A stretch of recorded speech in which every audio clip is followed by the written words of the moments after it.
Welcome everyone. We just did Bedikas Chametz, checking for Chametz.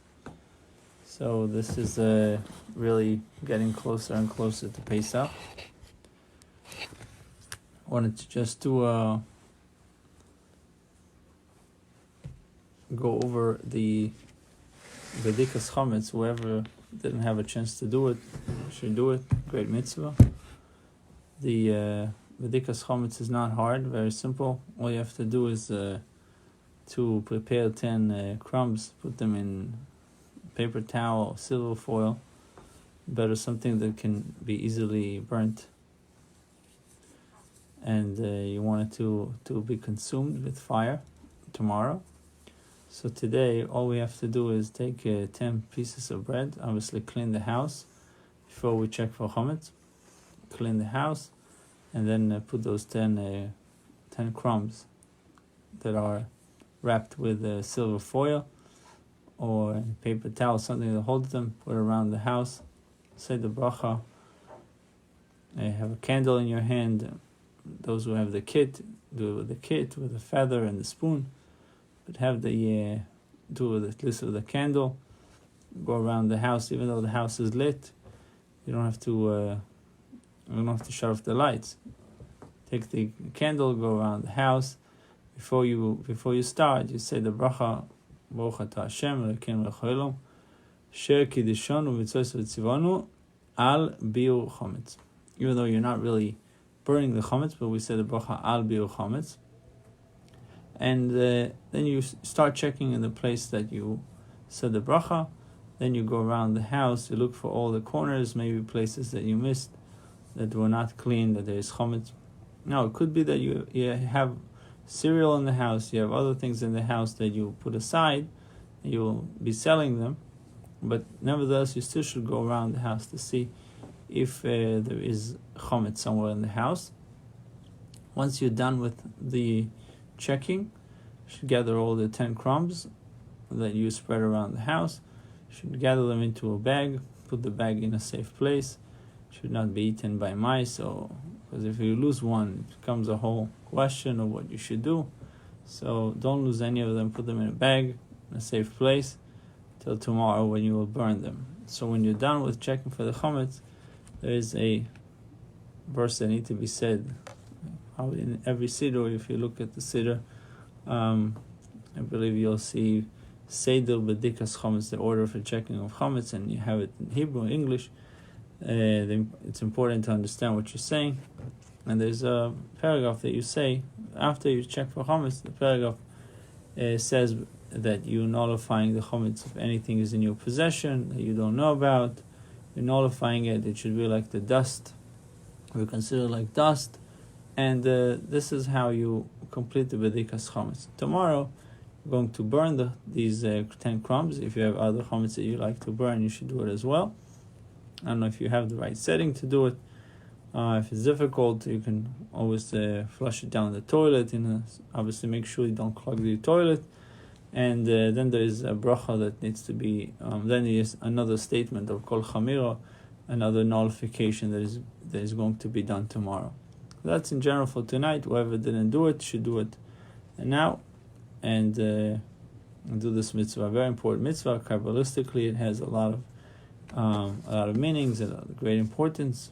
Beside the biblical obligation to nullify, obliterate the chametz, we all know the concept of searching for chametz has within it the searching also for the inner chametz that is within us. Any kind of ego that needs to be checked, really an inner search that needs to be done, and sometimes it takes the physical searching to actually search also for the inside. That's important for many aspects. You should do it. And with that, I wanted just to mention that, and I want to discuss also a little bit about the Seder. We mentioned a few things, a few important mitzvahs for the Seder tomorrow, preparing for the Seder. But in the Seder itself, we have the mitzvah to drink the 4 cups. We have the the mitzvah of V'yigadet L'bincha that I discussed yesterday. V'yigadet L'bincha means that you have to relate the Exodus, the story of Yetzias Mitzrayim, to your children. Very important, and to yourself as well, and also the mitzvah of eating matzah. So when we eat matzah, even though matzah is really bread, because it's made out of flour and water, that's what constitutes breads. If you make bread with, for example, with fruit juice, it's not considered bread. You can say, you don't say amoitzi. Say amoitzi lechmu, no, it's in your flour and water. So really the bracha for matzah is hamoitzi lechem noas. But since the Torah is, it's written in the Torah, a special commandment, that we need to eat matzah. Specifically, the mitzvah is tomorrow night to eat the matzah. And the pasuk says, Bo erev teichlu matzah. In the evening you should eat matzah. So therefore we have a special blessing just for tomorrow night and Thursday night, to say al achilas.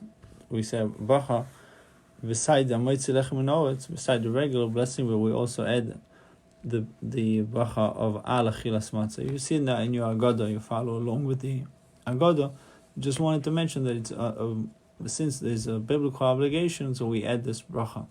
But during the week of Pesach, if you want to eat matzah, you just say moitzi lechem noetz, just like you say the same bracha on bread. So when we say this bracha, al achilas matzah, Baruch atah Hashem, al achilas matzah, you need to hold the matzah in your hand, or the three matzahs. Your fingers are separating between matzah and matzah. Try to hold them all together, but the fingers are separating between the matzah. And after saying the bracha, you let the bottom matzah to fall down, so to speak, let it rest, and you say, the first bracha, first bracha is a moitzi, and then when you drop off, you let the bottom matzah rest, you say the bracha of al achilas matzah. So first start a moitzi, and then the second bracha is al achilas matzah. And that you do when you hold the top one and the second one, so the first two matzahs. Then you have to break a kazais, which is a kazais is about 3/4 of the matzah.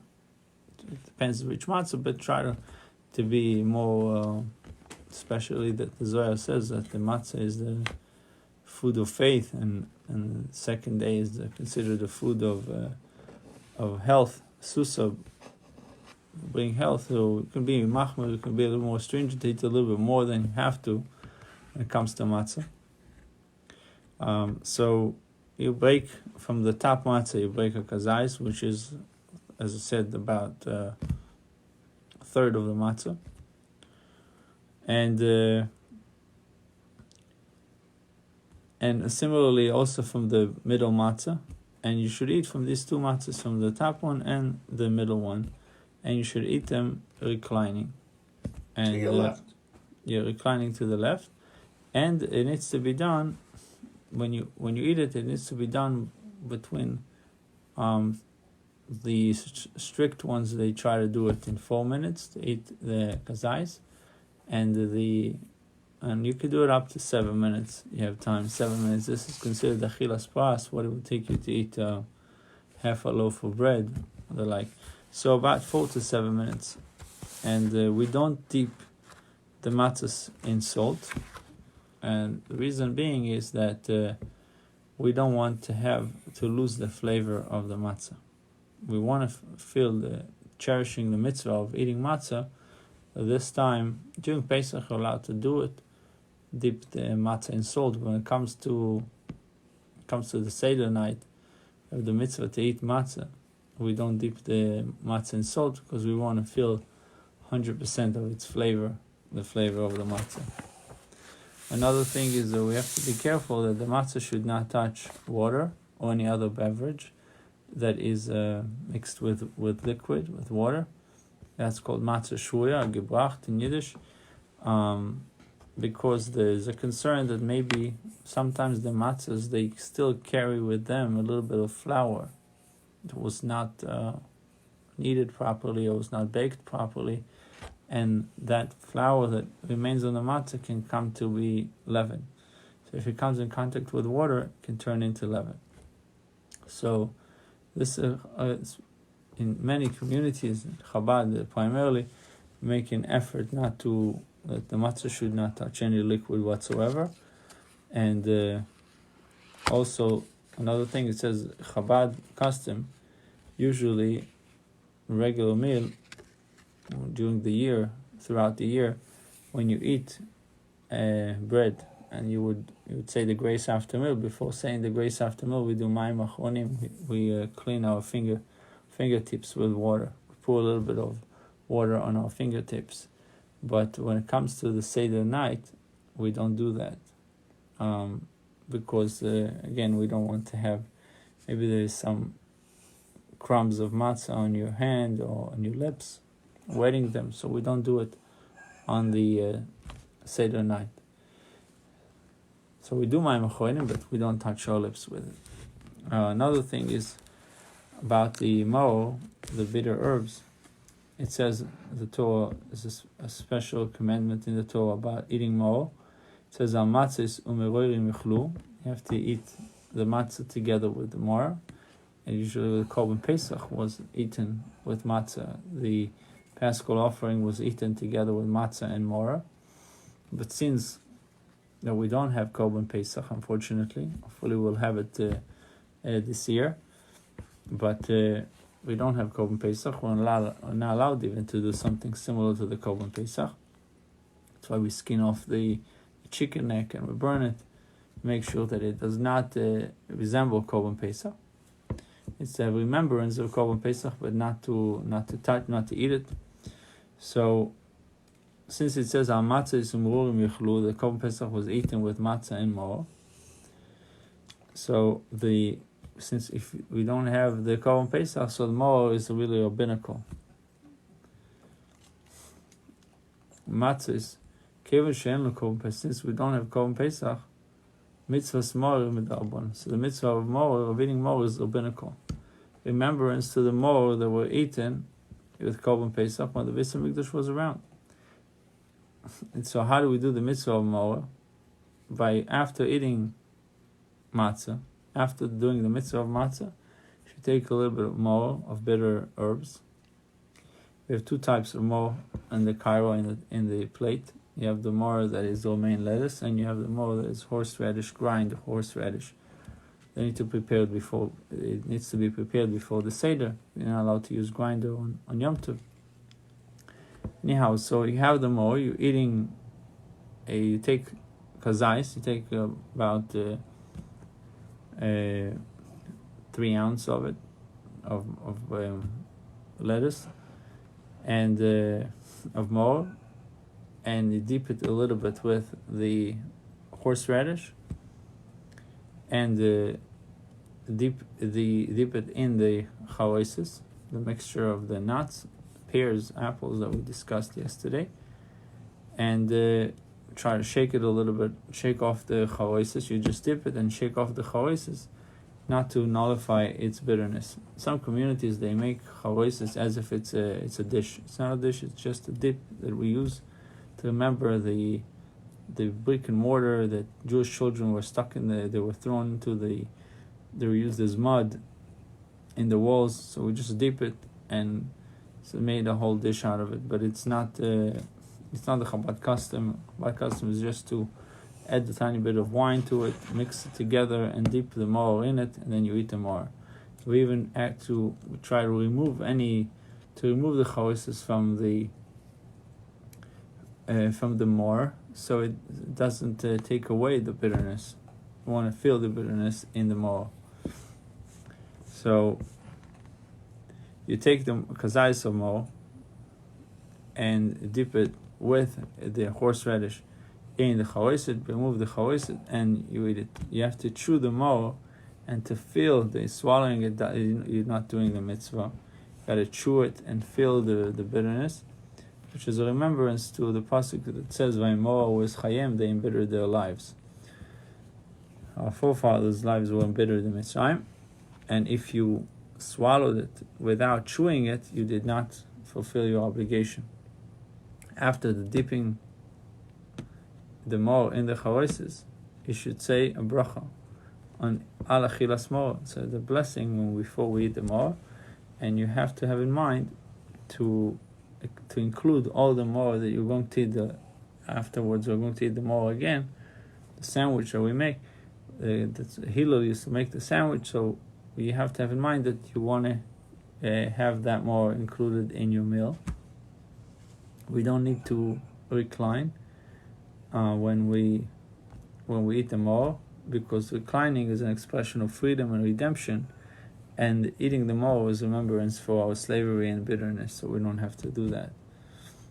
And one more thing is, after at the end of the meal, take out the afikoimon that you put aside, give it to you, try to share it with your family.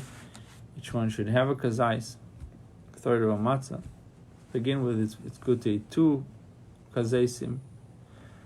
One is remembrance for Korban Pesach, and 1 kazais that was eaten together with the matzah that was eaten in Pesach, to fulfill to be yotze, to fulfill your obligation, cover all opinions, all views. If it's too hard for you to eat 2 kazaisim, you should eat 1 kazais, and you should have in mind to fulfill your obligation to whatever the halacha follows. If halacha follows, it's remembrance of Korban Pesach. Halacha follows that it is the matzah that was eaten on Pesach. So to have in mind that you're trying to cover yourself, you want to be fulfilling your obligation, whatever the opinion that halacha follows. The afikomen you have to eat ala seva, meaning that something that would satiate you, that will satisfy you, and it's called achila chashuva. It's important meal, and similarly, that's what we used to do with all the korbanos, all the offerings, and also Korban Pesach. It needs to be an achila chashuva, an important feeding, so to speak. So the right way to do it is, before eating the afikomen, make sure that you drink enough that you don't have to drink afterwards. You should try not to drink after the afikomen, except the 2 cups of wine that we drink after. So we don't want the flavor of the afikomen to go away from our mouth. But halachically, you're allowed to drink water. Meikar adin, if you have to drink water, you're allowed to.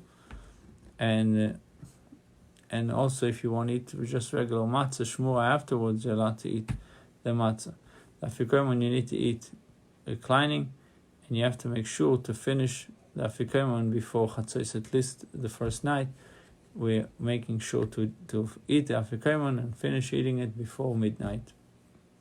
Also, remembrance to Korban Pesach that was eaten till chatzos. Bruchim Tiyu.